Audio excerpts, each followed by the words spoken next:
उदय सिंह जी राजा किसको बना के गए? जगमाल। उदय सिंह की डेथ कहां पर हुई? गोगुंदा। तो अंतिम संस्कार भी कहां होगा? गोगुंदा। तो राजाओं के टाइम एक रिवाज हुआ करता कि वह बेटा जो अगला राजा बनेगा पिता के अंतिम संस्कार में भाग, अंतिम संस्कार समझ गए? जब जलाने के लिए जाते हैं तो बाकी सारे बेटे जाएंगे पर वो बेटा नहीं जाएगा जो अगला क्या बनेगा? राजा। अब अगला राजा कौन बनना है? जगमाल। तो जगमाल को कह के भाई तू राजा वाली सीट पे बैठ जा, हम उदय सिंह की डेड बॉडी को जला के आ रहे हैं, तब तक तू सफा वफा बांध के तैयार रहे, आते तेरे क्या कर देंगे? तिलक। राजा की सीट कभी भी खाली नहीं रहनी चाहिए। राजा को कोई दुख नहीं होता, राजा कोई शौक में भाग नहीं लेगा, राजा अंतिम संस्कार के अंदर नहीं जाएगा। बाकी जो जगमाल के भाई महाराणा प्रताप और जीते भाई थे ये सारे उदय सिंह के अंतिम संस्कार में गए। क्योंकि मेवाड़ के राणा की डेथ हुई है तो बड़े बड़े सामंत आए, मेवाड़ की सारी जनता इकट्ठी हुई। वहां शमशान घाट में जब जनता ने देखा कि महाराणा प्रताप वहां खड़े हैं तो जनता में कानाफूसी हुई आपस में। अरे के तो मेवाड़ वाले तो रिवाज तोड़ने लग गए भाई। रिवाज कहता है कि राजा का वह बेटा जो अगला राजा बनेगा अंतिम संस्कार में भागे, तो प्रताप यहां क्या कर रहा है? क्योंकि प्रताप सबसे बड़ा बेटा, तो जनता के हिसाब से राजा कौन बनना चाहिए? प्रताप। और सबने कानाफूसी की प्रताप क्यों खड़े? प्रताप क्यों खड़े? तो किसी ने हिम्मत करके प्रताप से कहा प्रताप तुम यहां कैसे हो? तुम सबसे बड़े बेटे हो, तुम राजा बनोगे, तुम अंतिम संस्कार में कैसे आ गए? और प्रताप ने कहा अरे सॉरी, शायद आप लोगों को पता नहीं होगा, पिताजी मुझे राजा नहीं बना के गए, पिताजी राजा किसको बना के चले गए? जगमाल। इसलिए देखो जगमाल यहां पर नहीं है, जगमाल घर पे राज तिलक की तैयारी कर रहा है, हम बाकी भाई यहां पर आए हैं। और मेवाड़ की जनता बगावत कर देती है। जनता ने कहा कि नहीं, इस समय जब मेवाड़ सर्वाधिक अपने सबसे बड़े दुश्मन का सामना कर रहा है, इस समय मेवाड़ जब संकटकालीन परिस्थितियों में फंसा हुआ है, उस समय हमें किसी योग्य व्यक्ति की आवश्यकता है, और योग्य जगमाल नहीं है, योग्य कौन है? इसलिए हमें नहीं पता उदय सिंह किसको राजा बना के गए, पर हम जनता किसको राजा मानते हैं? प्रताप। हमारा राणा कैसा हो? महाराणा प्रताप। अब फिर सबने कहा कि यह तय करने का अधिकार उदय सिंह को किसने दिया कि प्रताप राजा नहीं बनेगा, जगमाल बनेगा? मेवाड़ में राजा कौन बनेगा? तय सलुम्बर का सामंत करता है। कौन करता है? और उस समय जो सलुम्बर के सामंत थे उनका नाम था कृष्णदास चुंडावत। क्या नाम था? कहां के सामंत है? चुंडा के बेटे इसलिए क्या हो गए? चुंडावत। चुंडा के वंशज इसलिए चुंडावत हो गए। और कृष्णदास चुंडावत खड़े उन्होंने कहा हाँ साहब ये अधिकार मेरे पास है। उदय सिंह जी कौन होते हैं बताने वाले कि जगमाल राजा बनेगा? और मैं आप सब जनता के सामने राजा किसको घोषित करता हूं? किसको? अंतिम संस्कार किया, प्रताप को कंधों पे बिठा के ले नारे लगाते हुए आए। जगमाल अंदर साफा खींच के तैयार बैठा है एकदम। और जगमाल ने नारे सुने, जगमाल बारे उसने कहा क्या कर रहे हो? नारा चेंज करो, हमारा राणा कैसा हो? राणा जगमाल जैसा। कृष्णदास चुंडावत ने हाथ पकड़ा के साइड में हट रहे। और राजा किसको बना दिया? तो प्रताप का राज तिलक कहां किया गया? गोगुंदा। किसके द्वारा? तिलक तो उसी दिन हो जाता था जिस दिन पहले वाला राजा मरता था। वो राजा मरा, राजा की सीट कभी भी खाली नहीं रहेगी, आप जहां पर हो वहां पर आपका क्या कर दिया जाए? राज तिलक। पर बाद में राज तिलक का फंक्शन होता, फंक्शन करते बाद में थोड़े दिन बाद में फंक्शन। तो अब भाई कोई भी अपने घर पे फंक्शन करते हैं, कोई शादी ब्याह का हो, कोई सगाई का हो, कोई घर की न्यांगल का हो, कोई शुभ काम हो, तो मुहूर्त देखते हैं, ज्योतिष नक्षत्र देख के करते हैं, पंडित जी से पतड़ा पूछवाते हैं कि पंडित जी बताओ कब करें। तो राज तिलक का जो फंक्शन हुआ करता उनके लिए बाकायदा मुहूर्त देखे जाते। तो राज तिलक तो उसी दिन हो जाता जिस दिन वो बना है। अब मुहूर्त थोड़े दिन बाद का है तो बाद थोड़े दिन बाद में फंक्शन रख लिया करते।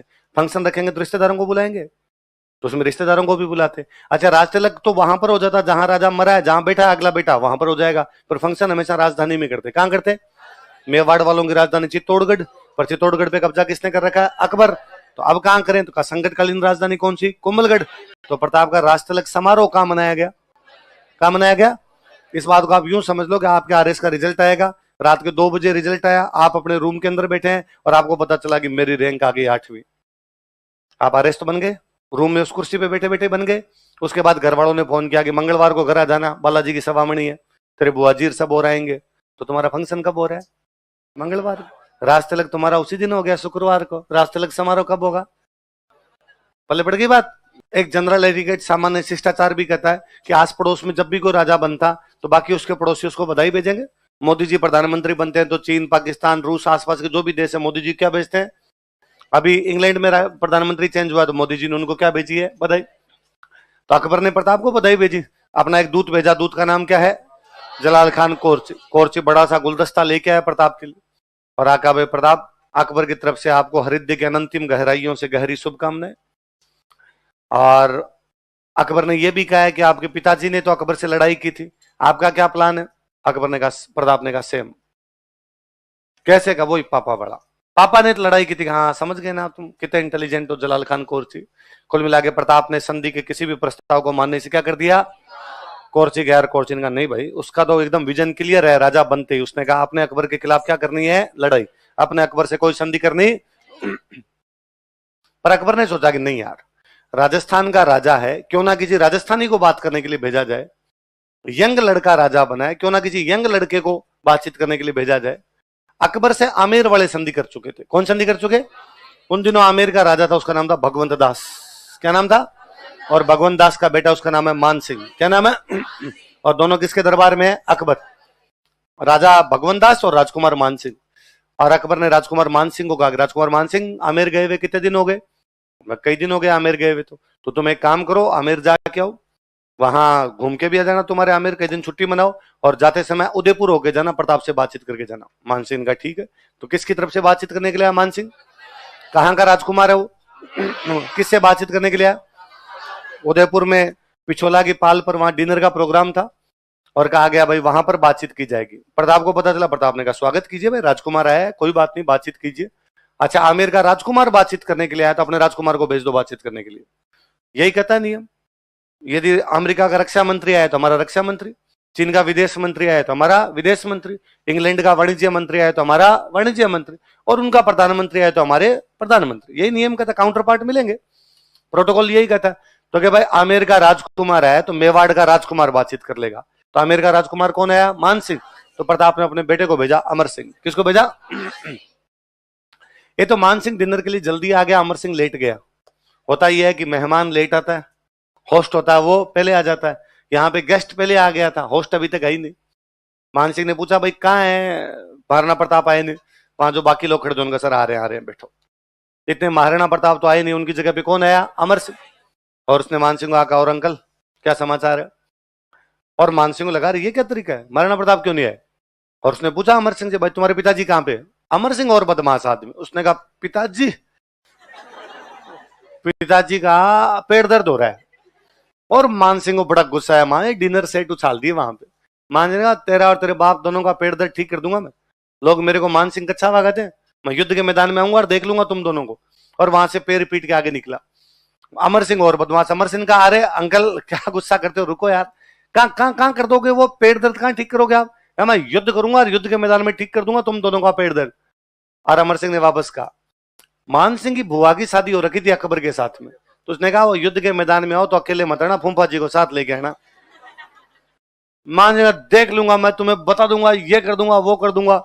और अमर सिंह वापस कहा, अंकल एक बात और सुनो, हमारे पाली में सोजत की मेहंदी मिलती है, जीआई टैग और मिला हुआ उसको, बहुत अच्छी मेहंदी है, बुआ जी के लिए ले जाओ थोड़ी। मान सिंह ने कहा मैं बताऊंगा तुम्हें, अब तो मेरे घोड़े पिछोला का पानी पिएंगे। मेरे घोड़े किसका पानी पिएंगे? मैं लड़ता हुआ कहां तक आऊंगा? पिछोला तक। घर में घुस के मारूंगा तुम्हें, और मैं पिछोला को वैसे ही पानी पिलाऊंगा, पिछोला में वैसे ही पानी पिलाऊंगा मेरे घोड़ों को, जैसे कभी जोधा ने पिलाया था। जैसे कभी किसने पिलाया था? या तो जोधा पिला के गया था, अब पिछोला में अपने घोड़ों को पानी किया मैं पिलाऊंगा। मेवाड़ ने वापस कहा कि मान सिंह तुम यदि जोधा की तरह आओगे इधर पिछोला में पानी पिलाने के लिए, हम स्वागत करेंगे, बहादुर हो, पर जोधा अकेला आया था, तुम अकबर को साथ लेके आओगे। तुम अकबर के दम पर कूद रहे हो, जोधा की तरह अकेले नहीं कूद रहे हो। मान सिंह वहां से कुल मिला के निकल गया, गया अकबर के पास, और उन जाता है सेना दो मेरे को, अभी कभी मेवाड़ वालों पर अटैक कर दूंगा। प्रताप अकबर ने कहा बात क्या हुई, बात तो बताओ। उसने कहा बात तो कुछ हुई नहीं। क्यों बात क्यों नहीं हुई? महाराणा प्रताप ने कुछ तो कहा होगा। तो महाराणा प्रताप आया ही नहीं, तो कौन आया था? तो उसने कहा राजकुमार बात करेगा तो राजकुमार जाएगा, तो उसका बेटा अमर सिंह आया था। तो अमर सिंह ने तेरे को क्या कहा? अरे तो आप छोड़ो क्या कहा, आप तो सेना दे दो मेरे को। पर अकबर इंटेलिजेंट आदमी, उन्होंने कहा अच्छा सही बात यार, राजकुमार जाएगा तो राजकुमार आएगा, मतलब राजा जाएगा तो राजा है। और अकबर ने भगवंत दास जी की तरफ देखा, भगवंत दास जी ने कहा बैग पैक जा रहा हूं मैं, अभी 11 बजे वाली गाड़ी है मेरी तो। जून का महीना था, गर्मी पड़ रही थी। अकबर ने अपने सैनिकों को कहा कि मान सिंह को साइड में ले जाके माउंटेन ड्यू पिलाओ, गर्मी में गर्म हो गया बंदा, ठंडा करो यार बंदे को थोड़ा। भगवंत दास जी आए, भगवंत दास जी ने प्रताप से बातचीत की, प्रताप संधि कर ले, क्या पड़ा लड़ाई में? प्रताप ने कहा देखो भगवंत दास जी, आज के लगभग 45-50 साल पहले मेरे दादाजी अकबर के दादाजी से लड़े थे खानवा के मैदान में। कहां लड़े थे? सांगा बाबर लड़े। उस समय आपके दादाजी पृथ्वीराज हमारे झंडे के नीचे आके लड़े थे। आमेर से कौन गया था? पृथ्वीराज, क्योंकि तब मेवाड़ शक्तिशाली था। सांगा आगे एक मैसेज में राजस्थान के सारे राजा आ गए थे। अब मेवाड़ तो उतना शक्तिशाली नहीं है। बैठे बैठे इन पंखों को नहीं छेड़ना, ऊपर आ जाएंगे कभी ये। प्लीज जो जो पंखों के पास बैठते हैं प्लीज ध्यान रखना, इन पंखों को बैठे बैठे कभी नहीं छेड़ना। अभी एक क्लास में एक पंखा किसी के ऊपर गिर गया, गर्दन काट देगा ये। चलता हुआ पंखा किसी के ऊपर गिरा तो आप क्या बैठे बैठे खींचते हो, इसके पीछे जस्ट एक कील लगी हुई ढीली हो जाएंगे। और तुम ये प्लीज वापस देखना, यदि किसी की भी कील ढीली हो रही है, इनको उतार देना पंखों को, सिर काट देंगे किसी का। ये तो ये ध्यान रखा करो। आप क्या आलसीते हो रखे हो, बैठे बैठे उसको खींचते हो, ऊपर आ जाएगा वो।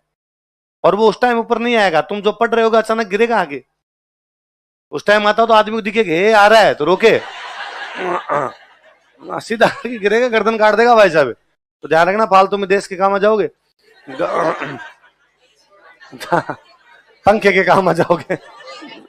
हाँ, आरएस के लिए शहीद हो जाओगे आप, हाँ, अग्निवीर हो जाओगे इधर। तो कहा कि भाई भगवान दास ने कहा भाई संधि कर लो। तो प्रताप ने कहा कि भाई कभी हम शक्तिशाली थे तो आपके जो सारे के सारे राजस्थान के राजा थे हमारे झंडे के नीचे आगे लड़े थे। अब चलो हम उतने शक्तिशाली नहीं, भगवान दास जी आप शक्तिशाली हो, आप मुगलों के खिलाफ लड़ाई का ऐलान कर दो, मैं आपके झंडे के नीचे लड़ लूंगा, लेकिन मुगलों के झंडे के नीचे लड़ूंगा। पर मुगलों से संधि का मतलब है जहां मुगल लड़ने के लिए भेजेंगे आपको जाना पड़ेगा। प्रताप ने कहा ये गवारा नहीं है अपने को। भगवान दास जी ने कहा देख मेरी तो लड़ने की हिम्मत है नहीं, तू जाने तेरा काम जाने। तो प्रताप ने कहा फिर पंचायती करते ही क्यों, थोड़े दिन पहले बेटा आ गया तेरा बापू अगर रवाना होने यहाँ से। अकबर को जाके भगवान दास जी ने कहा भाई मेवाड़ वाले किसी भी प्रकार से मानने के लिए तैयार है। अकबर ने फिर भी कहा कि वन मोर ट्राई। अकबर ने इस बार निर्मला सीतारमन को भेजा। अकबर के जो वित्त मंत्री है उनका नाम क्या है, टोडरमल जी आए। टोडरमल जी ने आकर देख प्रताप मैं तो उसका वित्त मंत्री हूं, मैं तो जानता हूं उसके पास इतना धन है, अथाह धन है, 1000 साल भी लड़े तो उसका धन कम पड़ने वाला। तुम यार मेवाड़ छोटी सी रियासत हो, कैसे लड़ोगे उससे, और यदि लड़ोगे तो इसमें तेरा घाटा। प्रताप ने कहा टोडरमल जी बिस्किट लो चाय के साथ, अकेली चाय एसिडिटी करती है। नाश्ता वास्ता कराया टोडरमल जी को और भी कहा टोडरमल जी क्या क्या क्या कह रहे थे आप, धन कहां से आएगा। तो जाके कहना अकबर से कि मेवाड़ के भामाशाह मरे नहीं है, पैसा हमारे पास कहीं से आ जाएगा, आप लड़ाई की तैयारी करो, ये बार बार ये लव लेटर भेजने बंद करो। 4 आदमी आ गए आपकी खूब। कुल मिला के प्रताप ने अकबर के एक भी दूत को संधि की बात सबको सब बेरंग लौटा दिया गया। जब बातचीत के सारे रास्ते बंद हो जाए तो बाद में क्या बचता है, युद्ध। इस बार वो युद्ध हो रहा था जिसे आप तीसरी क्लास से पढ़ते हुए आए, हल्दी घाटी का युद्ध।